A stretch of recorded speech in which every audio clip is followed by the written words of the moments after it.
Hey guys, this is OddOneGaming. This is going to be another Raid Shadow Legends video. We'll keep on going on this train of Helicath builds because, you know, everybody's going to be looking for ways and ways to keep using him in different teams, different combinations to do different things.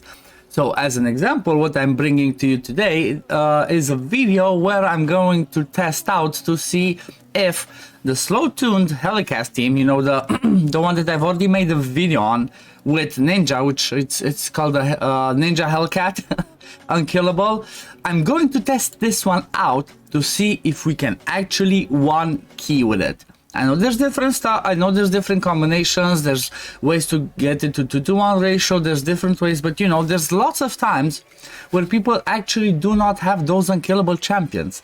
Like for example, there's lots of people that maybe do not have a Demetha, or there's people that do not have a Warcaster, or they have one man-eater but they do not have the second man-eater. Like I've seen cases and cases of people having that, and you know, there's always options for getting that to be a one-kill Ultra Nightmare.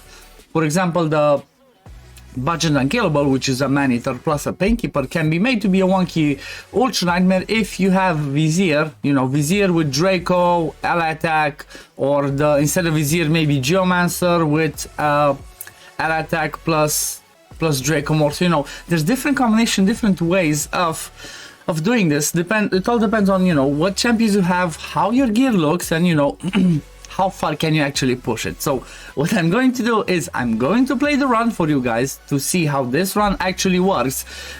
This is kind of, I guess I'm gonna call this more of a showcase. Like not everybody can do it. It's kind of a little bit champion specific to do what this is gonna do, but you know, let's watch the run and see you in a bit, guys.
And I am back. So it is a one key, 73.48 million damage. Honestly, I didn't perfectly min-max this one because to be fair, I'm getting short on silver. Like I mentioned in the previous day in my videos, I'm doing all these videos, all these Helicath builds in a few days, you know, back-to-back days. So as an example, look at my silver.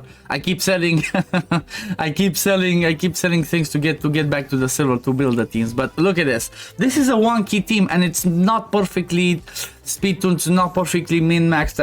I have good gear on my champions.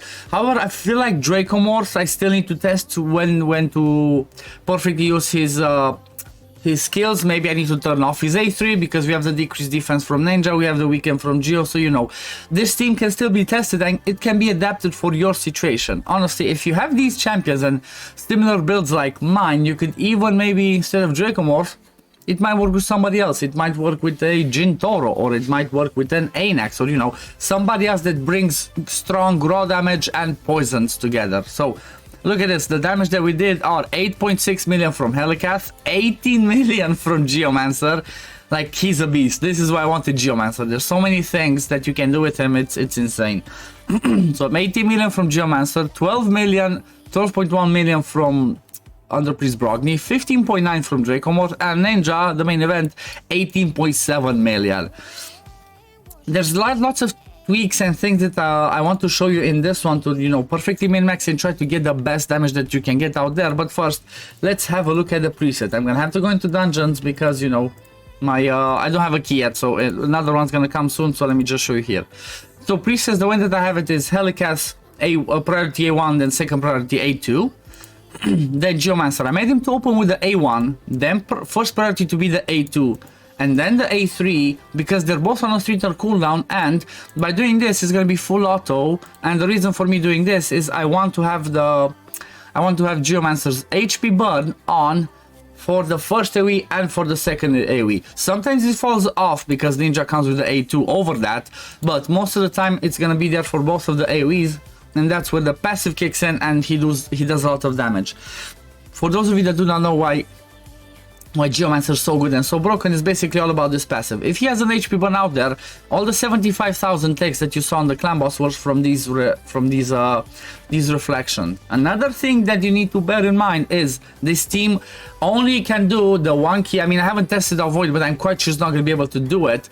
This can only do the one key on affinities because you want those multi-hits. So that Geomancer's passive proc several times and Brogni's passive proc several times from the shield, because Brogni, Brogni, what he does is from his shields, he can reflect and damage, and he can actually proc Giant Slayer procs. So Brogni can do damage from Giant Slayer procs just from the reflects, and Geomancer is the damage from his passive. So that's why it has to be on affinity, because on affinity the first AoE is a 4-hitter, the second AoE is a 2-hitter. So that's something that I don't know, maybe you didn't know and now you know, or maybe you already knew. So yeah, these are the ones for Geomancer. Ninja, priority A3, then second priority A2. It's quite finicky, like it's quite hard, it's quite finicky, and the speed, I've tested a little bit like for a few hours, and honestly I can only make it work at 173. So he has to be at 173. Underpriest Brogni needs to be at 172.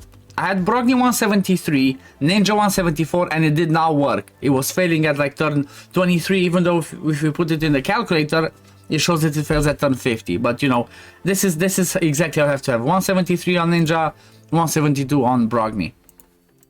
Dracomorph, like I said, I made him use the priority decrease defense and weaken second priority to be the poisons. And then, you know, like I said, this one can still be tested, can still be tweaked, and you know, we might be able to find the right spot. And then Underpriest Brogni, I just made sure that he does the block debuffs, because what Brogni does is he keeps us affinity friendly, and at the same time he blocks the stun. So you know, we do not lose a turn by getting stunned on the stun hit. But yeah, let me show you. So basically the speeds are 254. And I guess you can see the builds here, like, you know, the speeds and all the crits. Let me just show you all the builds here. Then I'm going to show you the sets and the masteries as we go in there. So 254 for Helicath. I could even optimize this. I could get it 100% crit rate in here, maybe get more damage in there. Geomancer's the 177, 105, 247 crit damage. Ninja is kind of beastly, 6.3k attack. I mean, to be fair, there's people that can do even more. There's people that can do like maybe 8,000 attack and 300 crit damage. So, you know, it's not the craziest, but not the easiest. The same time, Dracomorph 5.4, 240 crit damage, the 186 speed. He's like the, you know, he's like in the slot of the cleanser basically, which we do not need in this team. And there, like I said, on Priest Brogni, 3.2k attack, 266 crit damage. Again, kind of beastly. And he's the 172 slot because he's the block debuff champ. So the gear sets that we have on the people are as follows. So Ninja he's into Cruel plus Perception, and Masteries, you know, damage masteries. Again, I could get more damage by taking Heart of Glory instead of the Grim Resolve in there. Then under Priest Brogni, I didn't even finish his masteries. Like, I could get more damage from getting Methodical in there. At least I got this one.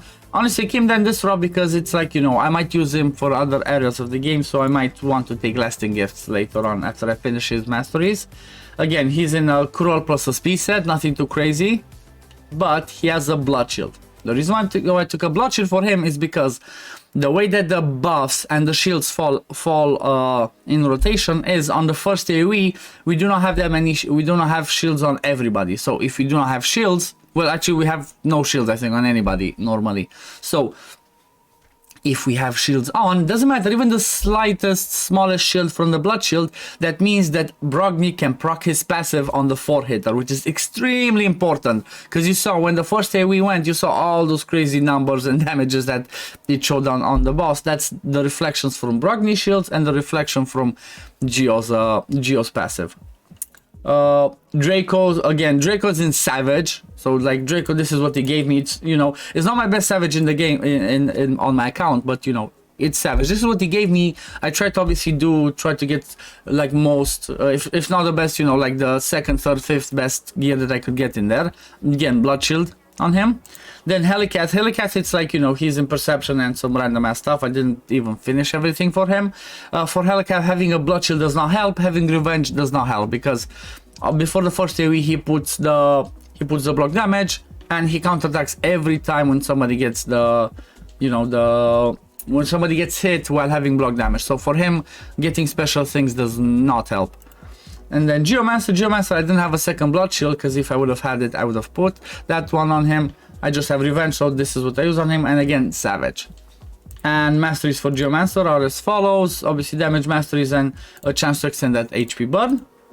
And for Helicath, these are the masteries for Helicath: damage, shield bearer for bigger shields, and last thing is, you know, for a chance to extend those shields and to get them to be for the first wave, for the first AoE if possible. So yeah, this is the team. Like I said, there's plenty of tweaking, there's plenty of testing that can be done with this one. So, you know, maybe you have most of these champions but do not have a Dracomorph. Like, I guess the only one that can be replaced in this team and try to get some more damage from everybody else is Dracomorph. But, you know, Brogni's kind of must, because he does lots of damage from his reflections. Geo the same.